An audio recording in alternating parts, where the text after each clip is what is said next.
John Miniotis, how's it going?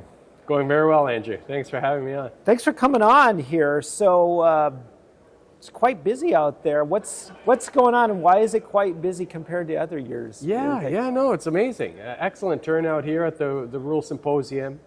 So yesterday, of course, was the first day of the conference on a Sunday. We probably had over 60 different investors come by our booth on the first day as we were setting up. Excellent turnout. There's lots of people here, and I think a lot of them are quite interested in silver and gold, obviously.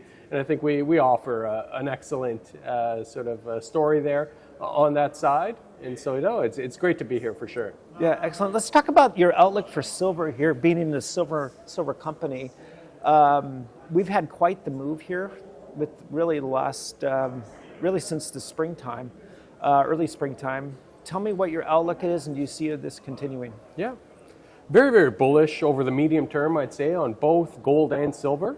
Both those precious metals, of course, are poised to outperform, in my opinion. Of course, we're seeing gold prices very near all-time highs, which is excellent to see.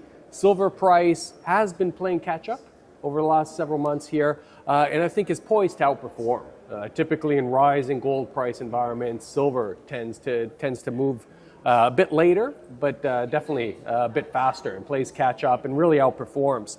And so we're seeing that. I think we hit a low back in March. Silver prices have rebounded nicely over the last few months. And I think, importantly, as silver is playing catch up, the silver explorers, silver miners have a lot of catching up to do. I think in terms of our share price, a good start to the year. We're probably up about 55% or so on our Canadian listing. So a nice year-to-date performance for us, but we're still significantly undervalued. We're trading probably about 0.25 times our price to NAV ratio. So very, very undervalued based on sort of historical valuations. I think it's excellent time in the market. Silver demand continues to increase, of course, through solar panels, et cetera. Obviously, electronic components continue to increase year over year. Silver supply has been gradually sort of steady or decreasing slightly. So there's very few high-quality primary silver projects coming on within the next few years. Ours, of course, is one of those exceptions. I think the supply-demand outlook looks very, very favorable. I think prices are moving in the right direction, but I still think we're in the very, very early innings of this major bull run, in my opinion.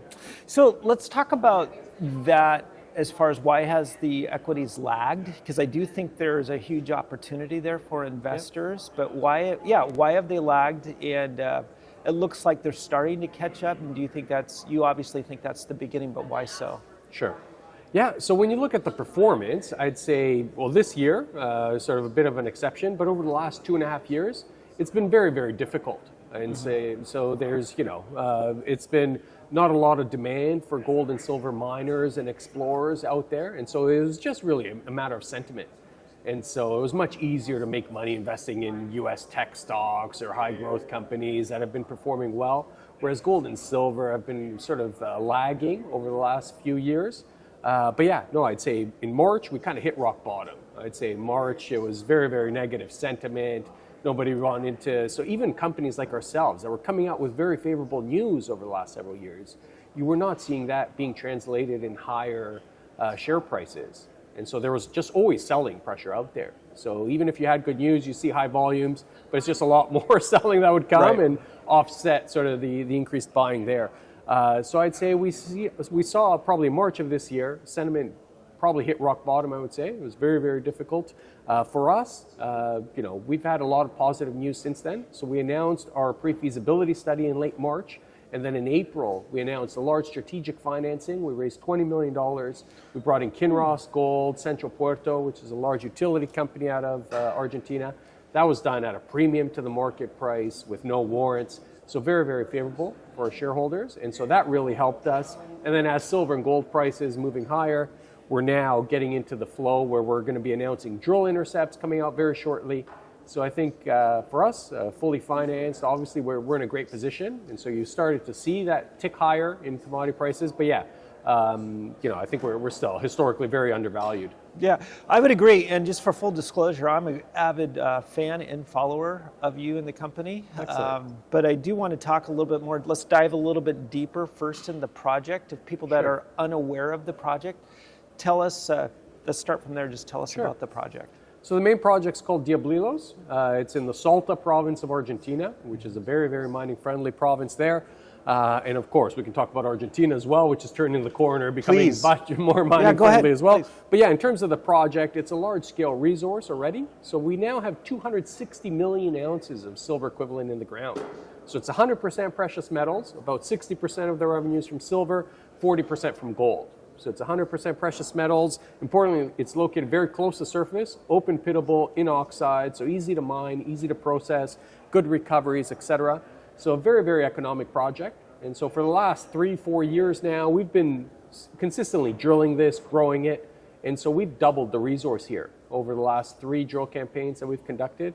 So we've taken this from 130 million ounces in the ground to now 260 million ounces in the ground. And so we announced that pre-feasibility study, showed very robust returns. And then, of course, we did the financing, and now we're continuing to drill. So we still think it's open in several directions. So we're drilling at the moment and looking to announce, a lot of exploration results in the second half of this year. But yeah, no, we're just in the right commodity, right place, right time. Argentina, for sure, with President Millet coming into power back in December, he was elected. He's made a tremendous impact for the country as a whole. And so his whole platform has been to open up the country to foreign direct investment. And just over a week ago, he received one of his key bills were actually approved by the Senate. And so now that's been passed into legislation. So this is the RIGI regime, which for any new large-scale investments in the country, over $200 million, which our project would obviously qualify as, you receive favorable tax treatment. Your tax rate goes from 35% down to 25%, which is a big decrease. Importantly, for mining, there will be no more export duties starting from year 3 onwards for any new projects. So that saves hundreds of millions of dollars. That improves the net present value by hundreds of millions of dollars relative to our pre-feasibility study. And importantly, there'll be no FX restrictions, foreign exchange restrictions, etc.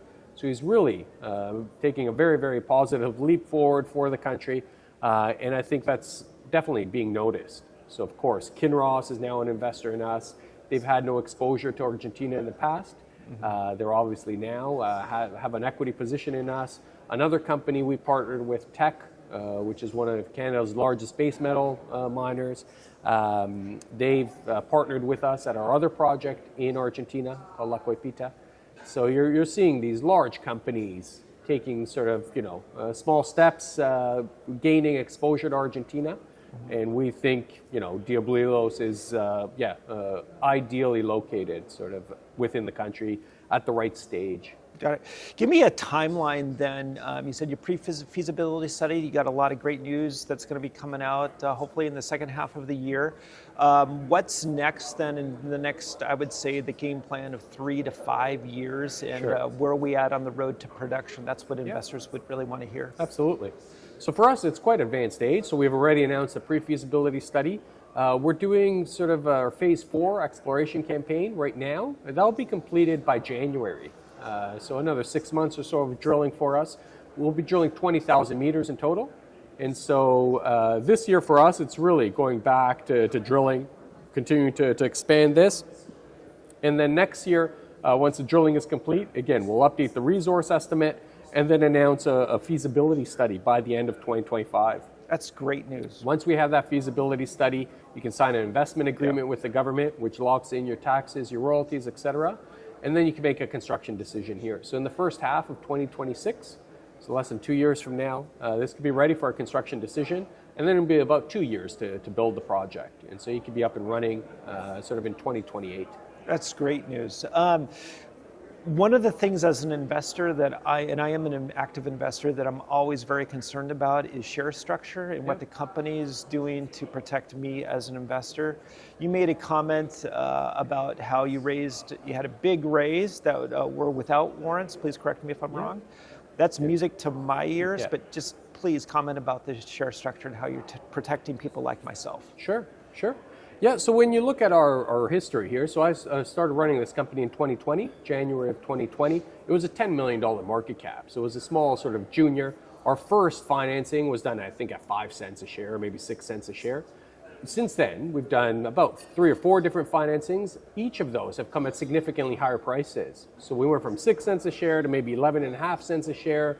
And then our last financing was done at 27 cents a share, I believe. And then this last financing was done at over 40 cents a share, which was a premium to the current share price at the time, with no warrants. And so you can see we've been raising money at much higher levels every time. Now, recently, after this financing, we did a 5-for-1 share consolidation just to clean up the capital structure here. So we had north of 600 million shares outstanding, and a lot of that was legacy. When I first got involved, we had north of 250 million shares already. So a large share count. So we rolled that back. We did a 5-for-1 share consolidation. We now have a much cleaner share structure. We have 125 million shares outstanding. Now the stock is trading at north of about $2.50 a share Canadian. So yeah, no, I think it's much more appealing to institutional investors for sure.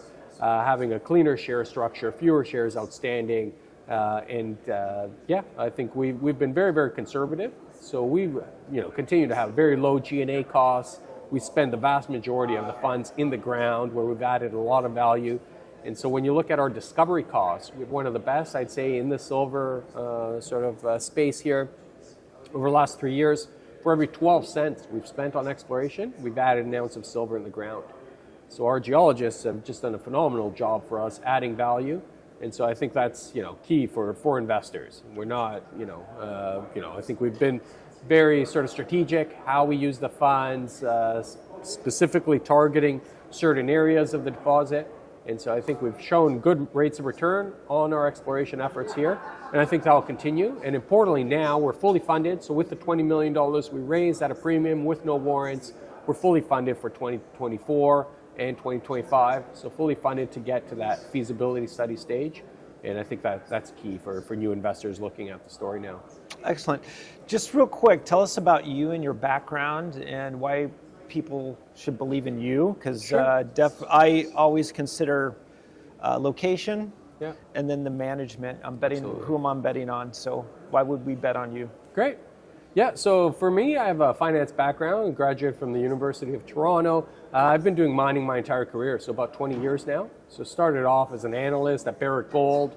That was my first entry into the space, and then worked on the research side as a research analyst for Bank of Montreal and another boutique out of Canada for about 5 years. So really learned the ropes during that stage of my career. Then I worked at Lundin Mining. So Lundin Mining, I was the head of investor relations and also doing corporate development, and really helped Lundin Mining grow significantly with the team there. So we did billions of dollars worth of acquisitions while I was there. So significant experience on the mergers and acquisition side. So we acquired the large Candelaria project, which was over $2 billion. We also acquired the Eagle mine from Rio Tinto, a number of assets that we acquired during my stay there. So gained great experience. Then I left Lundin to join a junior called Orico Metals. I was a VP corporate development there. And that was a spin-off, a bit of a startup there. Within 2 years, we took that from basically zero and sold that for over $300 million Canadian to Centerra Gold in cash. So it was a great win for shareholders, and again, lots of corporate development activity during my stay there. And now I've been running Abra Silver for 4.5 years, and again, started off as a $10 million market cap. We're now north of $300 million market cap.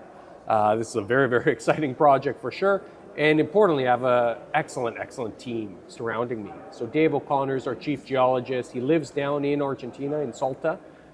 He's in his mid-70s. He has 45, 50 years of experience. So he's seen all projects basically globally at this stage. He's based down in Argentina. He has an excellent team working under him as well. And again, the track record over the last 4 years sort of speaks for itself. They've really been able to deliver a lot of value for shareholders. So I think from our perspective, we have a very, very lean team. We keep it concentrated, focused. and looking to spend money in the ground where we can add the most value for our shareholders. Excellent. So that ticks the box with management.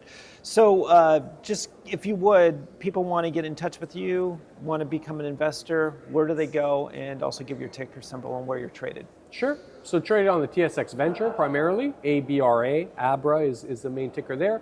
We're also traded on the OTCQX, so ABBRF is the ticker there. And then, you can reach me at info@abrasilver.com is the key sort of email address. I check that myself, always respond to investors. And of course, just check out our website, social media, etc.